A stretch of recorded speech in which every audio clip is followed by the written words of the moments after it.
So, inom tayo ng ganito natin, guys.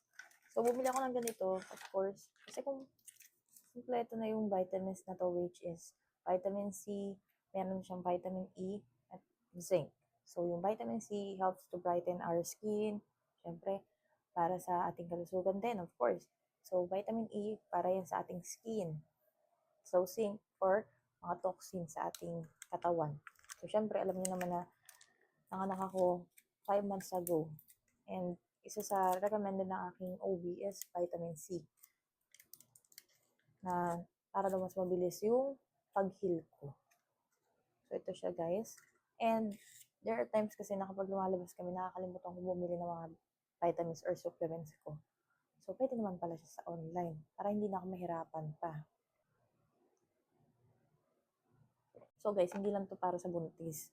Para din to kahit kanino na gusto na mas glowing ang skin, para protection, para sa mga, ano yun, sa mga sakit, of course. Si vitamin C, hindi siya para sa balat, which is vitamin E, for smooth skin. And of course, vitamin zinc.